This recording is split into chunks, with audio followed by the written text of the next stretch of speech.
Buenas amigos y amigas, nos encontramos en nuestro canal de YouTube Strongman Tarraco y bueno, hoy traemos un tema que siempre genera muchísimas dudas y que siempre genera mucha controversia. Para mí genera tantas dudas porque siempre hay intereses por ambas partes de defender intereses de forma muy radical o de polarizar siempre el tema de la proteína vegetal respecto a la proteína animal. Hay gente que está en un extremo, gente que está en otro, y cuesta encontrar gente que hable de forma, digamos, objetiva de estas cosas. Es lo que vamos a intentar.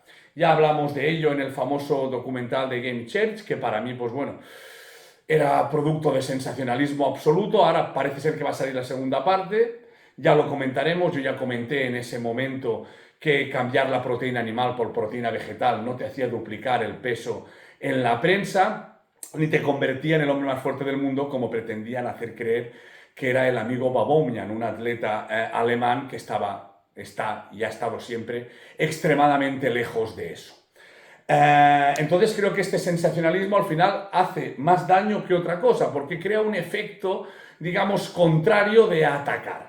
Y entonces creo que se pueden mirar las cosas de forma objetiva y opinar sobre ellas y decir las cosas, los pros y los contras. En este caso nos centraremos en la proteína de origen vegetal. Aquí tenemos ternera, que es un ejemplo de proteína de origen animal, y sabemos los beneficios que nos trae la proteína de origen animal. Antes de nada, decir que la proteína es esencial para el crecimiento. La proteína es constructora.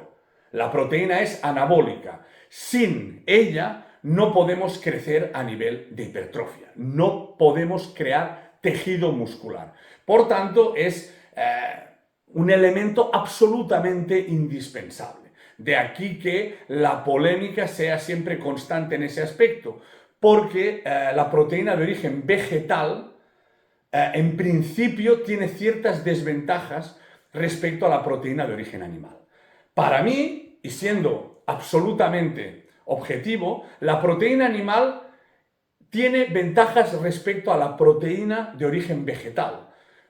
Ventajas como el aminograma completo, que en la proteína vegetal normalmente hay que combinar, y el tema de la energía o de las calorías. La proteína de origen animal suele venir sola y la proteína, normalmente con grasa, pero encontramos las claras de huevo, la pechuga de pollo. En la proteína de origen vegetal no ocurre así. No es lo mismo sacar 20 gramos de proteína, por ejemplo, de cacahuetes que de pechuga de pollo, porque las calorías no son las mismas. Pero una persona puede tener buena hipertrofia y estar fuerte con una dieta basada en proteínas de origen vegetal, sí, siempre y cuando esté organizado y lo tenga todo bien calculado. ¿De acuerdo? Y eso es muy sencillo de explicar. Ahora desarrollaré las dos ventajas que creo que tiene la proteína vegetal. Pero decir esto creo que es lo más sensato, porque es la realidad. Yo no hago juicios de valor, que cada uno, digamos, tome su alimentación como quiera. Y me parece muy respetable la gente que opta por el veganismo, vegetarianos, cualquier opción nutricional, carnívoros, lo que sea, dieta keto, lo que queráis. Pero la realidad es la realidad. Por tanto, es importante decirla. Esas dos desventajas que hemos comentado es el aminograma. El aminograma es el conjunto de aminoácidos que tiene una proteína. ¿De acuerdo? Normalmente las proteínas de origen animal ya tienen el aminograma completo, prácticamente todas. Las de origen vegetal no sucede eso. De aquí que se hagan combinaciones pues, con proteína de guisante, arroz integral, etc. Eso es una desventaja. Pero en una persona organizada, esa desventaja tampoco tiene que ser ninguna cosa que condicione para que el aminograma de las proteínas del día sea completo. Porque hay otra cosa que es muy importante, no tiene que ser en la misma comida. La cuestión es organizar los componentes proteicos de la alimentación para que durante el día tengan el aminograma completo y salgan los gramos de proteína completos. Evidentemente, estar pendiente de eso es, digamos, más difícilmente organizable que simplemente comerse un filete o comerse una tortilla.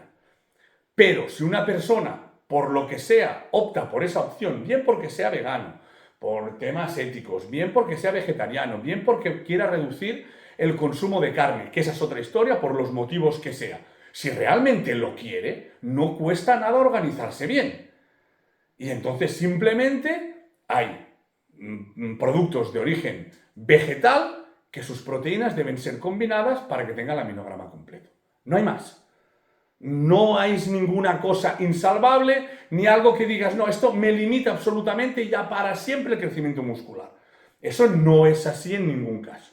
Este es digamos, la primera ventaja que creo que tiene la proteína de origen animal, que el aminograma es más completo y por lo tanto le podemos llamar, sin entrar en sensacionalismo, como una proteína inicialmente más completa. La otra tiene que ser combinada en la mayor parte de los casos.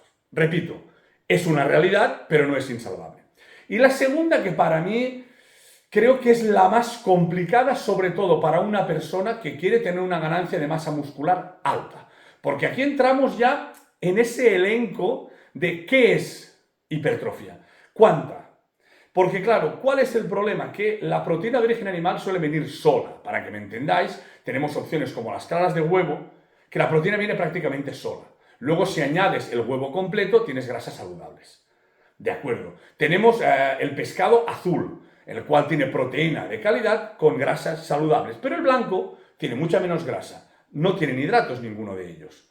Y todas estas combinaciones no son mucho más sencillas. La ternera o carnes magras procedentes del cerdo tiene mucha proteína, tiene grasa, pero no tiene hidratos. Podemos pasar a carnes blancas como el pavo, el pollo, el conejo y obtener una proteína más limpia, más sola. Por lo tanto, tenemos estas opciones. En el caso de la proteína de origen vegetal, no suele venir sola y eso es un problema. Nosotros, por ejemplo, la mayoría de proteína puede venir del guisante, viene de la soja, esta soja texturizada, eso es tofu, que tiene base de soja, están las legumbres, están los frutos secos, hay muchísimas cosas. Entonces, ¿qué sucede? Que si nosotros queremos sacar X gramos de proteínas diarias, no es lo mismo a nivel calórico y de energía sacarlo de una proteína que viene casi limpia, que tenemos esa opción, que sacarla de los frutos secos o de las legumbres. ¿Por qué? Porque si hay por ejemplo, una persona que quiere pesar 90 o 100 kilos de buena hipertrofia, claro, si solo se va ya a 2,5 gramos por kilo de peso, ya nos vamos a unos gramos de proteína que tendremos que hacer las cosas muy bien para que sacadas de origen vegetal no nos disparen las calorías. Y bien, si nos queremos definir, nos echen por suelo el déficit, o bien si queremos crecer, nos acaben tapando en exceso. Y ahí radica, creo, un poco el problema, digamos, más complicado de solventar para el tema de la proteína de origen vegetal.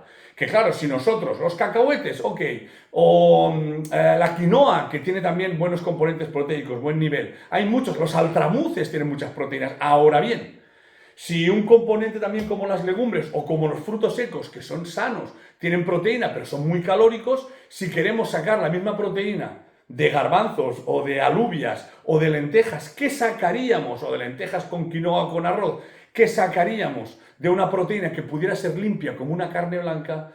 Va a ser complicado que la persona que necesite mucha proteína no se pase o tiene que tener, vamos a decir, muchísimo más cuidado con no pasarse. ¿Qué es un problema?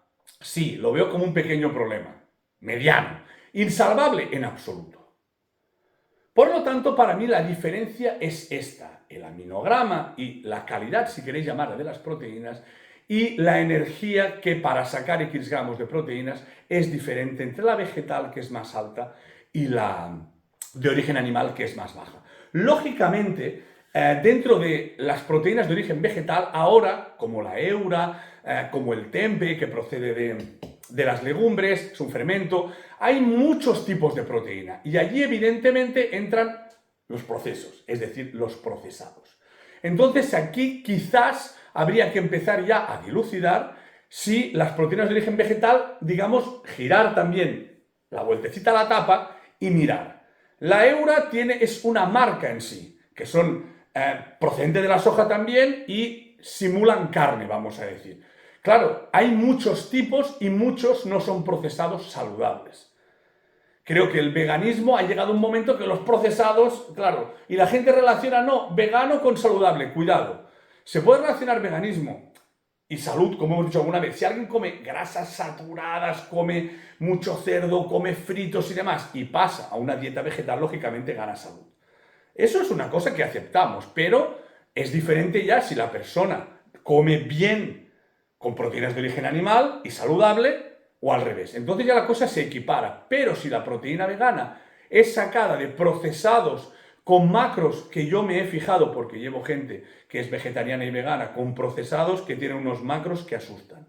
Entonces, claro, sacas unos gramos de proteína, pero a cambio entra una cantidad de hidratos y de grasas que, lo que decíamos, de origen vegetal, a nivel calórico de energía, nos echan por suelo la dieta. Entonces, creo que eso es lo que hay que tener en cuenta y lo que hace que las proteínas de origen vegetal, la persona que opte por ser vegana o vegetariana, tenga que tener más atención a esto. A partir de aquí entramos siempre en un sensacionalismo. ¿Puede un atleta de alto rendimiento, una persona que quiere una musculación extrema, conseguir sacar? Tengo mis dudas. Hay atletas de alto rendimiento que tienen dietas de origen vegano. Hay otros como Djokovic que quería, lo intentó, no se encontraba bien. Hay de todo. Dicho es también que muchos tienen que suplementarse con B12 porque hay ciertas proteínas, pero a la pregunta siempre es la misma pregunta. ¿Puede entonces? No lo sé. Dependerá de la persona. Cuando hablamos de culturismo y de deportes extremos, entran más factores en juego que no se tienen en cuenta porque también es trampa cuando sale un culturista. Me da igual vegano que coma carne. Pero sale enorme con 100 y pico kilos rajado allí. No, es que mira, con veganismo se puede. No, origen animal mejor. Cuidado. Cuidado porque ahí entra una serie de factores que todos sabemos que cambian las reglas del juego. Y con las reglas del juego cambiadas es muy fácil tener cartas ganadoras. Por tanto, y como conclusión, porque cierto es que ahora llegarán un montón de comentarios de unos totalmente en contra de la proteína vegetal, diciendo que el aminograma es una castaña, que esto no vale para nada, y luego otros muchos diciendo que comer carne te lleva un desastre a todos los niveles. También en las proteínas de origen animal hay que diferenciar entre las procesadas y no procesadas. Muchas veces cuando se relacionan ciertas enfermedades con la carne, se habla de procesados. Esto no es un procesado, señores. Así que cuidado porque muchos estudios también son de observación, son en muestras que faltaría ver y hay una realidad inmensa en este mundo. No diré que todo, pero casi todo es interesado. Casi todo, empezando por el documental, es interesado. Detrás de ello hay gente interesada luego hay gente interesada del otro lado y evidentemente todo el mundo tiene intereses en este mundo. Y es muy difícil encontrar opiniones objetivas. Y creo que esa es absolutamente clave. Para mí, y como conclusión clara, la proteína de origen animal tiene ciertas ventajas respecto a la proteína de origen vegetal.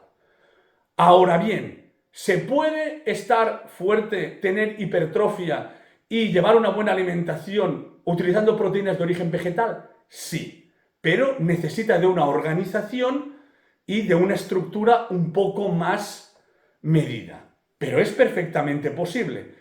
¿Llegar dónde? No lo sabemos, porque depende de cada persona. ¿Dónde se puede llegar con una proteína de origen vegetal? Depende, porque luego también están los aislados de proteína de arroz, de proteína de guisante, de lo que sea.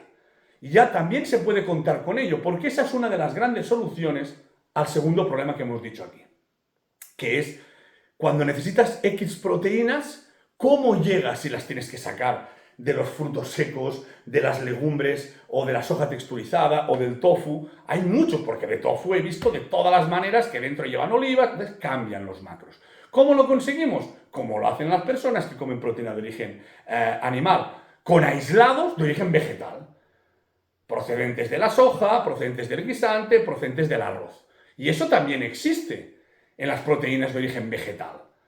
Por tanto, creo que hay opciones para que cada persona pueda éticamente tener la alimentación que le dé la gana y que eso no le condicione a nivel de rendimiento. Que luego hasta dónde llega depende de la persona. Sí es cierto que hay campeones de deportes de resistencia, ultramaratones y demás, que son veganos también. Es decir, que hay, evidentemente, y no negaré que para mí la proteína de origen animal tiene ventajas. ¿Hasta dónde una persona suplementándose con aislados y haciendo todo perfectamente puede llegar o no con proteínas de origen vegetal? Pues dependerá de la persona. También me parece un pelín injusto decir, no, es que no ha llegado nadie tal. Claro, pero ¿qué porcentaje de la población es vegana? Siempre hablamos que en culturismo, en strongman, en powerlifting, en los deportes que un servidor maneja, hay pura sangre, sí que no lo son. Hay gente que es genéticamente superdotada. Claro, sí, hay, no lo sé, por ejemplo, un 98% de la población que come omnívoramente y un 2% de población que no come proteínas de origen animal, claro, decir es que todos comen carne. Ostras, pero es que estadísticamente que te salga ese pura sangre, que llegue, que sirva. No digo que sirva de origen vegetal, pero digo que es más difícil. Por lo tanto, lo que vengo a decir es que cada uno, en principio, el 99,9% de la gente opte por la alimentación que opte, por la opción nutricional que opte, por motivos éticos o por lo que le salga de allí, si lo hace de forma organizada, bien y todo cuadrado, puede ser un poco más dificultoso, pero con proteínas de origen vegetal también puede estar muy fuerte. Hay muchísima gente que la diferencia no es esa. Hay muchísima gente que se hincha a filetes y a huevos y entrena como una castaña en el gimnasio. Y gente que come las proteínas de origen vegetal y está fuerte. Si a aquella persona de origen vegetal le ponemos proteínas de origen animal, ¿estaría más o menos fuerte? Probablemente más, pero no lo sabemos, porque esa persona no come carne. Por tanto, el mensaje, que es el más inteligente, es que objetivamente todo el mundo, opte por la alimentación que opte, tiene la posibilidad de mejorar muchísimo su cuerpo y de conseguir sus objetivos. Si yo no hubiera hecho una dieta omnívora, vamos a decir, lo hubiera hecho de origen vegetal, hubiera tenido las mismas marcas, no lo sabremos nunca. Digo que a mucha gente, luego el 0,1 que nos hemos dedicado, el 1% a competir a tope, puede haber ahí alguna diferenciación, pero la mayoría no tienen esa diferenciación. Por tanto, que nadie se preocupe, ni comer proteínas de origen vegetal, como algún documental hace ver, te convierte en Superman, ni te deja enclenque para toda la vida. Y comerlas de origen animal no te convierte en un Superman, ni tampoco te mata a los 10 minutos. Entonces, encontremos un poco la objetividad y no vayamos a la polarización y a la radicalidad que tanto abunda en estos tiempos. ¿De acuerdo? Este es el mensaje más, digamos, claro que os puedo dar, sin entrar en millones de detalles. Este es el mensaje que tenéis que daros. Si cada uno opta por una alimentación, haciendo las cosas bien y cuadrando y sabiendo que algunas partes de las proteínas vegetales tienen algunas desventajas que hay que solventar y que por lo tanto hay que tener ganas de ello, pues creo que todo el mundo puede estar muy fuerte con la alimentación que le dé la gana. A partir de aquí, que cada uno haga con su vida lo que quiera. ¿De acuerdo? Pues un fuerte abrazo y espero que os haya gustado. ¡Chao!